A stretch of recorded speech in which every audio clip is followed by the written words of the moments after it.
Coucou la tribu. Alors, sur les demandes d'Anaïs, et d'ailleurs je vous encourage vivement à faire ça, dans le groupe directement, quand vous avez des questions, n'hésitez pas à poser une question dans le groupe pour que je puisse ensuite, si je vois que le sujet suscite beaucoup d'intérêt ou qu'il y a beaucoup de questions autour de ça, faire un petit live de la semaine pour vous parler de ça. Mon but, ce serait de vous faire à peu près un live par semaine sur une des questions que vous vous posez.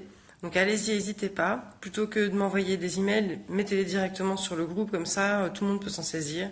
Et moi, ça me permet aussi d'amener ma pierre à ça et éventuellement de faire un live pour répondre à tout le monde. Alors la question d'Anaïs, c'était quels sont les conseils, les choses à faire pour faire une bonne interview. J'en ai listé 7 qui sont très concrets. Le premier, c'est la préparation de base.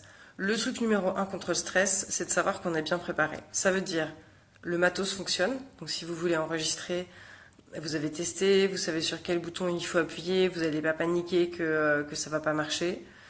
Deuxièmement, c'est la personne que vous interviewez, connaître un minimum de choses sur elle, avoir lu éventuellement une ou deux autres interviews pour voir ce qu'on lui demande à chaque fois, et puis pouvoir rebondir là-dessus, ou creuser, ou lui dire je sais qu'on te pose très souvent ces questions, mais il y avait un point qui m'a vraiment intriguée là-dedans. Et troisièmement, c'est le lieu.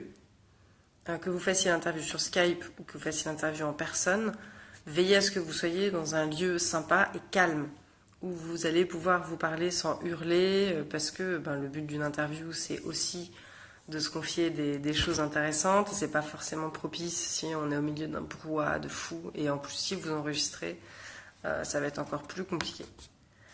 Numéro 2, prévoyez des premières questions pour mettre à l'aise. En fait, ce que je vous conseille même, c'est d'avoir 4-5 questions. La première qui est de base, je te propose de commencer, raconte-moi un peu ton parcours, comment t'en es arrivé à faire ce que tu fais aujourd'hui, qu'est-ce qui t'a motivé, voilà, une question un peu générale, où la personne peut juste se lancer. Et l'idée, c'est que la question est suffisamment générale pour qu'elle se lance, qu'elle raconte beaucoup de choses, et vous allez pouvoir à des moments attraper les choses intéressantes et rebondir là-dessus. Et prévoyez aussi d'autres questions, qui sont des questions que vous poserez à chaque fois, parce que ça va vous permettre d'avoir un plan quand vous sentez que la conversation se ralentit un petit peu, ou vous dites, là j'ai pas grand chose à dire pour rebondir, vous aurez vos questions auxquelles vous avez de toute façon envie de faire les réponses. En règle générale, de mon côté, je sais toujours où je veux aller, les genres d'informations que je veux obtenir de la personne, absolument. Donc ça, c'est les 3-4 questions. Et je laisse beaucoup de naturel se faire. Il y a des interviews qui durent une demi-heure, il y a des interviews qui durent 2 heures. Ça dépend vraiment de la personne, du feeling, de ce qu'on a à se dire. Si c'est quelqu'un qui est dans une industrie très proche ou dans quelque chose que je connais très bien en général, ça va durer plus longtemps parce que j'aurai plus de questions à poser pour rebondir. Voilà, il n'y a pas de règle. Une excellente interview peut être très courte, une très longue interview peut finalement être moins bien quand elle est retranscrite, donc voilà, vous ne faites pas non plus de mourons là-dessus. Le 3, pour ces fameuses questions que vous allez poser à chaque fois, pensez à vos lecteurs. Redites-vous bien, la mission que je me suis fixée, la mission de mon blog, ce que j'ai envie d'accomplir en général, c'est quoi? Et c'est quoi les valeurs clés, la signature émotionnelle que je veux donner à ma marque?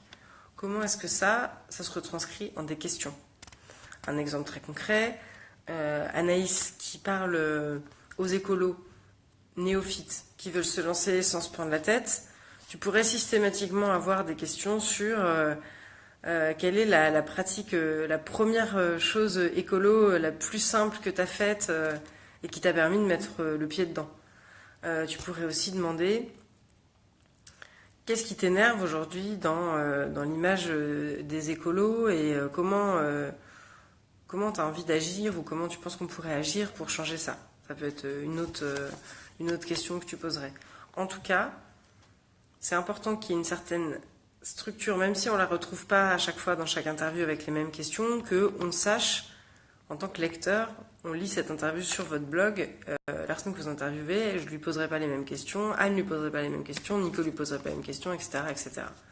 Donc pensez bien à qui est mon lecteur et qu'est-ce que j'ai vraiment envie qu'il sache de cette personne. La 4, c'est ne cherchez pas forcément à tout retranscrire au mot près. Je sais que c'est stressant et que vous êtes beaucoup à vouloir interviewer avec des dictaphones. Moi, je l'ai fait beaucoup pour commencer, donc voilà. C'est très très très long de travailler au dictaphone. Donc c'est bien parce qu'au début, on est super content de pouvoir réécouter ce que la personne a dit, mais c'est très long aussi. Donc faites attention à ne pas vous laisser emporter par l'envie de tout retranscrire. Par contre, dans la mesure du possible, quand vous planifiez une interview, bloquez 1 heure ou 2 après pour pouvoir noter tout de suite la trame, les choses qui vous ont marqué, les phrases les plus importantes, si ce n'est de pouvoir l'écrire carrément en entier.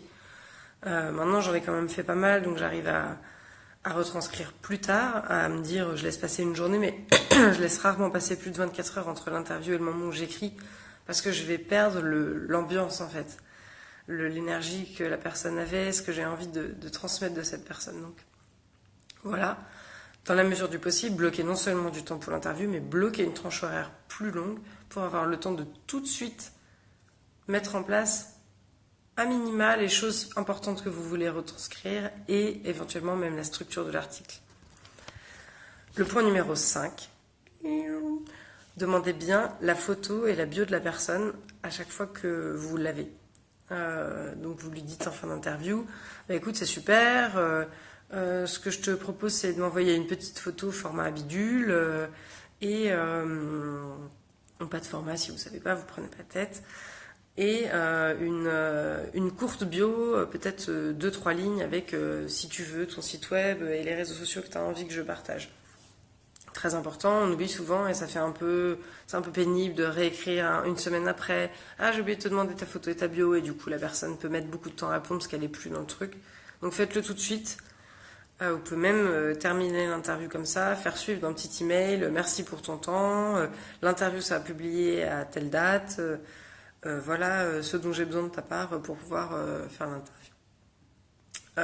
Point numéro 6 d'ailleurs, la date de prévision de l'interview. J'ai fait un petit caca. Je sais pas si ça marche parce que apparemment ma connexion est faible. Bon, en tout cas, point numéro 6, c'est donner une date mais se laisser du temps. Laissez-vous du temps avant la publication. Si vous avez envie de le publier la semaine d'après, repoussez d'une semaine. Ça prend du temps les interviews, mettre en place, mettre en ligne. Au début, vous n'allez pas forcément être content de ce que vous faites. Bref, laissez-vous du temps. Cool, merci Annabelle. C'est comme pour tout, comme cette histoire de quand on prévoit un emploi du temps, il faut toujours mettre 2 fois moins que ce qu'on pense qu'on peut faire. Quand on prévoit une date, il faut toujours la repousser. Parce que plus vous allez prévoir serré, vous allez tenir les délais, mais vous allez courir après la date, après le fait de tout finir à temps, ça va être un peu bâclé, ça va vous faire des longues heures ou ça va pas vous satisfaire, ou les deux. Donc prévoyez une date plutôt plus large que ce que vous pensez pouvoir accomplir. La personne en face, de toute façon, la seule chose qu'il lui faut, c'est une date pour la mettre dans son agenda, un mail que vous lui enverrez 2 jours avant pour lui dire l'article va être publié. Et puis voilà. Le 7e et le dernier conseil, c'est créer du lien. L'occasion de cette interview, c'est non seulement de partager le parcours de quelqu'un d'intéressant, mais c'est de vous être en contact avec quelqu'un d'intéressant et de l'avoir dans votre réseau. Donc si le feeling passe bien, s'il y a moyen, si vous sentez que la personne est ouverte, proposez-lui une collaboration. Ça peut être simplement, j'aimerais vachement faire un webinaire avec toi, ou j'aimerais vachement écrire un article avec toi sur mon site, ou que tu écrives un article sur mon site. Est-ce que c'est quelque chose qui pourrait t'intéresser? Est-ce que toi tu prends des articles sur ton site? J'aimerais beaucoup collaborer et je trouve ce que tu fais vraiment très sympa. Enfin bref, des choses que vous pensez évidemment. Mais les interviews, c'est aussi l'occasion de rencontrer une personne dans les deux sens. Elle aussi vous rencontre, et s'il y a un bon fit, n'hésitez pas à proposer quelque chose ou à vous dire, si vous voyez qu'on se termine l'interview en se disant putain c'est super sympa, j'espère qu'on sera amené à se revoir, ben c'est le moment d'en profiter pour dire ouais carrément, qu'est-ce que tu dirais de planifier un article ensemble ou un article sur chacun de nos sites, j'aimerais bien aller plus loin sur tel sujet, j'ai trouvé ça vachement intéressant, etc. C'est le moment, mais n'hésitez pas voilà, à profiter de l'interview pour proposer quelque chose de commun. Voilà, donc mes 7 conseils pour vous les refaire en synthétique de la synthèse. Préparez-vous bien le matos et ce que vous savez de la personne. Les premières questions, faites-les assez générales pour mettre à l'aise. Pensez à vos lecteurs et préparez 3-4 questions que vous voulez systématiquement poser qui vous permettront de relancer la conversation si jamais il y a des petits creux. Ne cherchez pas à tout retranscrire mot à mot. Cherchez plutôt à créer vraiment une impression.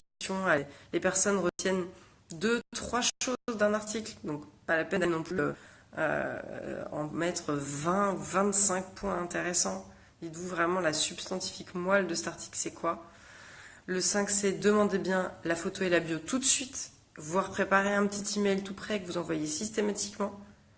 Le 6, c'est prévoyez une date de publication plus tard que ce que vous pensez pouvoir faire. Et la dernière, c'est créer du lien. Profitez de la rencontre avec cette personne pour créer un lien avec et éventuellement une collaboration si ça s'y prête. Voilà, donc bon courage Anaïs pour ton interview de demain.